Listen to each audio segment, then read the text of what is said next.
Hello and welcome to another Finnish gear reviews video. Today we'll be taking a look at the season finale of Konflikti, so episode 6. There's going to be a lot of things happening here since they're trying to tie up all the plot lines. So we'll be kind of jumping from one thing to the other. We're going to start off here with the Finnish soldiers that had been captured by the Russians in the earlier episodes. One of the soldiers here that was forced to participate in making kind of a hostage video is starting to crack under the pressure. And the other soldier here that also had to be on the video is kind of rationalizing that, we did what we had to do, but our parents are going to be very disappointed in us. Which probably are valid feelings for soldiers in that situation, but I doubt your parents would be that disappointed in you if you turn into a POW. And we're gonna get about 5 seconds of coastal Jaeger action, which I always appreciate as a coastal Jaeger myself. And here we have the president in the command post, kind of demanding answers, a little antsy about how the counterattack is going. The military guys are just letting her know that we're just observing, just take it easy.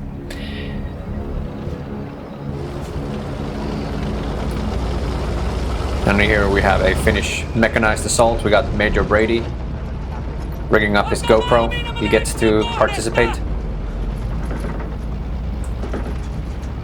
Now breathe.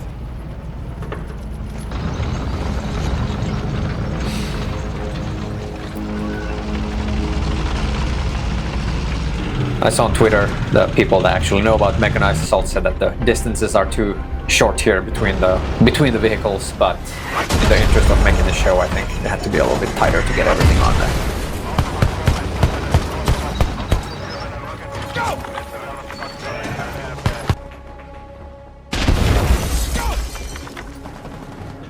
And Major Brady commits a war crime, executing an injured soldier. Here with this soldier getting severely injured, Lieutenant Kiiskinen goes into something called a acute stress reaction, also known as shell shock, even though it's not being called that anymore. Major Brady doesn't exactly handle it the way you're supposed to handle it. I'm gonna link here a video from the Norwegian Defense Forces on how to actually handle that if someone goes into this type of a shock.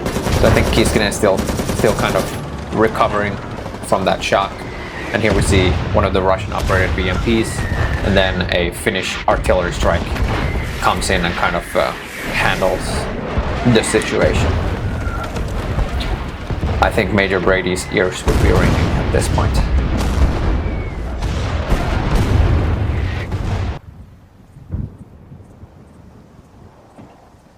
They're making a run for it. Okay, so we got the Russians there putting on civilian clothing and kind of getting out of there. So we have Captain Orhankämmen. He's trying to get into this building in order to save the Finnish soldiers and his friends. I'm gonna get some good violence of action from the captain.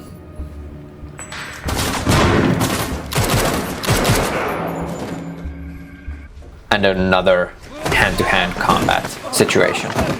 In the previous episode, he also had to fight hand-to-hand with someone, and I made a comment that it's actually very rare to see that in modern combat. And then literally 48 hours after that, there was a GoPro camera footage from Ukraine where there was a actual knife fight. So my comments aged poorly.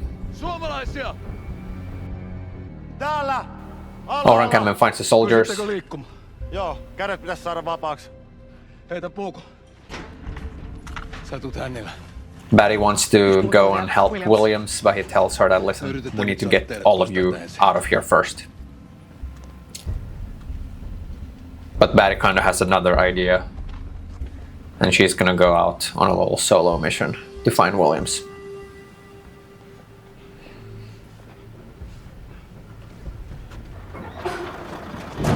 And she sees them as they're loading him up on a truck.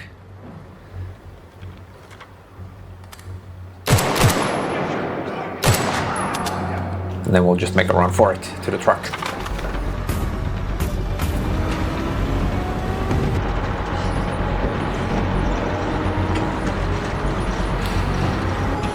We're stopping. Keep your hands where I can see them! Step away from me! Hands up! And gets saved by our Ukrainian sniper. Alright, so Orankämmen, he's kind of stopping here to try to find a route for them to get out. Sopivan reitin tästä. And gets caught in an ambush. Unfortunately, the other conscripts, they're a little bit in a shock. Osman here is able to act, I think, because he now has some combat experience under his belt. And Barry's boyfriend makes a run for it to evacuate Orankämmen, but unfortunately gets shot. And in the background you can hear that he doesn't have a pulse. So I think it's safe to assume at this point that he is now actually dead.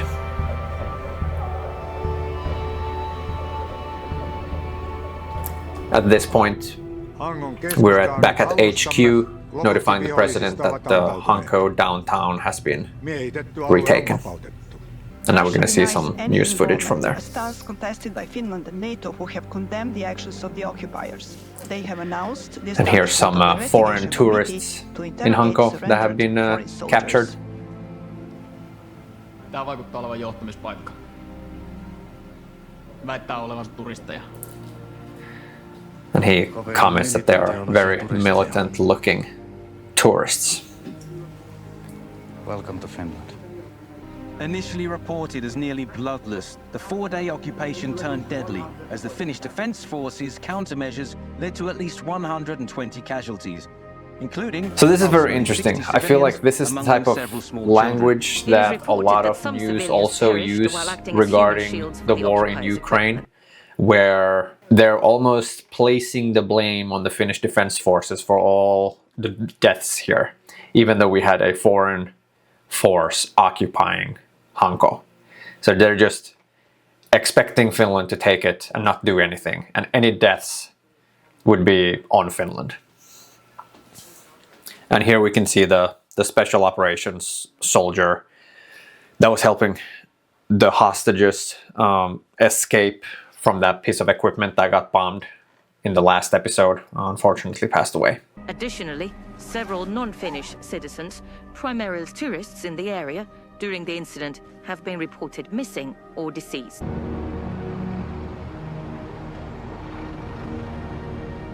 And here's the American Embassy in Helsinki.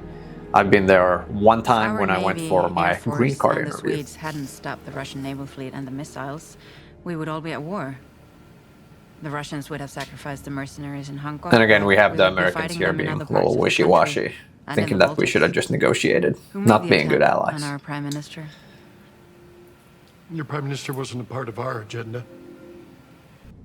Who made the attempt? The consensus in the global arena is that you did, Madam President.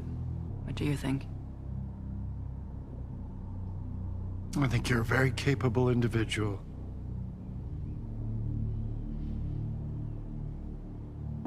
And here we're back at Utti, where the special operations soldier that passed away is being carried in a casket.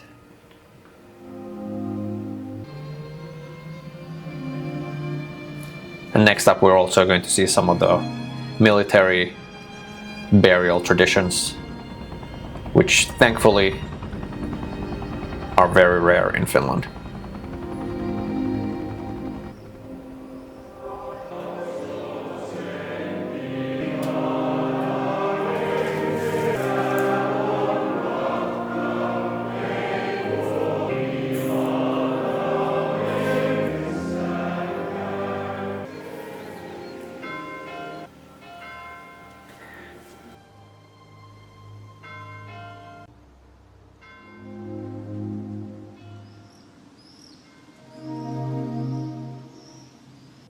This is a Finnish special operations tradition called pirunmalja, the devil's toast. I'll leave a Twitter thread in the description to explain it. Repun kannasta. And repun kannosta means for carrying a backpack, because in the end, that's what soldiers do.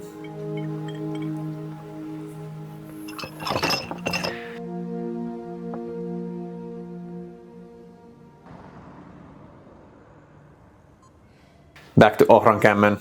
He's wounded but alive at the hospital, getting visits from two of his buddies, and finally also his daughter.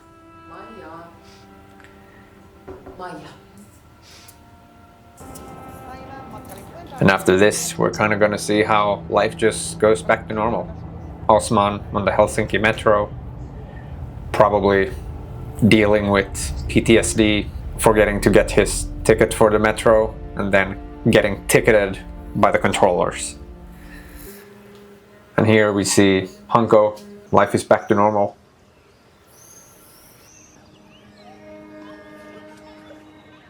This is the statue where that Ukrainian lady confronted the so-called journalist. And we kind of see how everything just goes back to normal afterwards.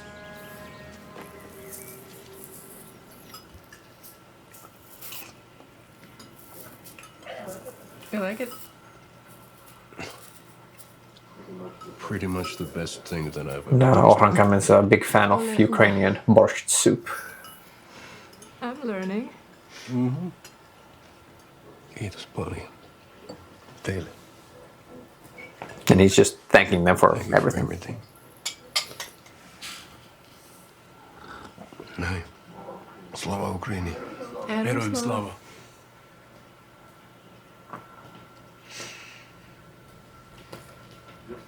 Jos sä et olisi ollut presidentti, mitä sä oisit sillä? And we're gonna get the final scene of season 1 where Barry wants to know. They get to meet the president and she wants to know what happens next. Vihollinen. Ja myös teistä. Mitä tapahtuu seuraavaksi?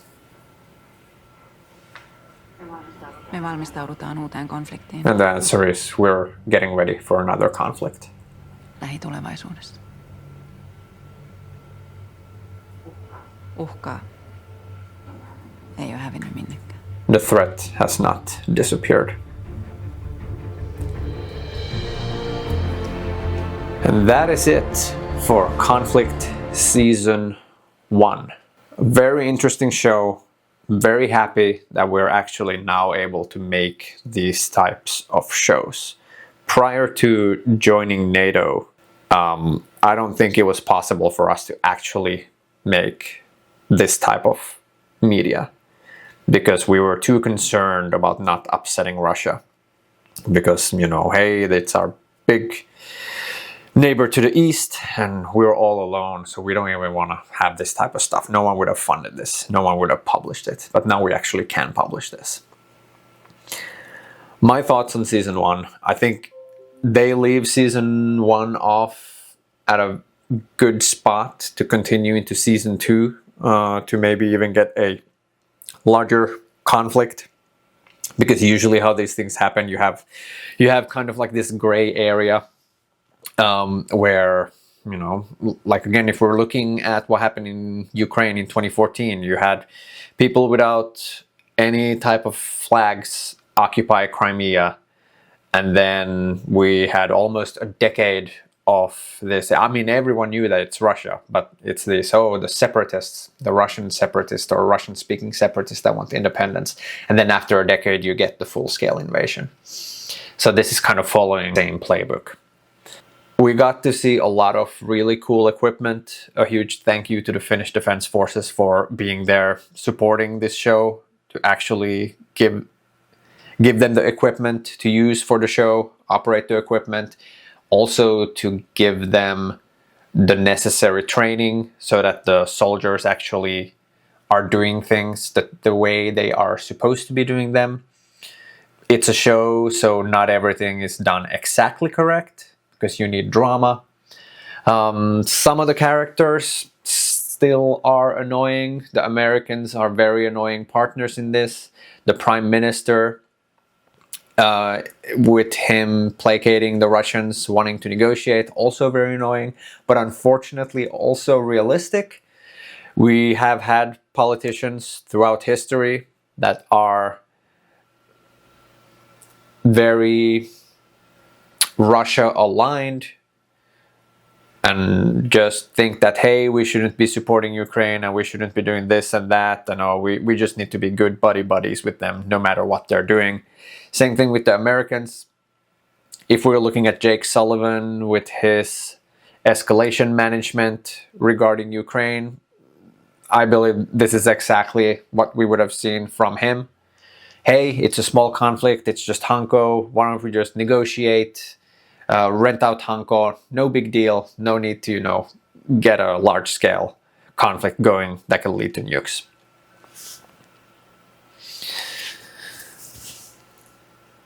So yeah, those are kind of my thoughts. I've really enjoyed watching this show, and I really hope for a season 2. Thank you for the whole team, the director, the writers, the actors, of putting their effort into this. I'm hoping that there's going to be international success.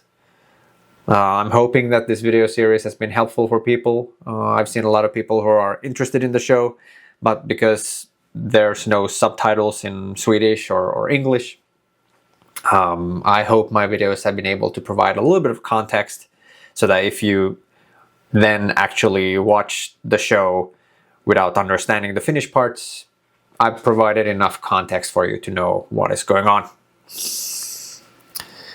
I'm going to be continuing publishing videos from Konflikti. There are different cool scenes that I'll make clips off of, but other than that, I'll continue making my reviews of Finnish tactical gear, and when we get any news on season 2, I'll be on it. Thank you for watching.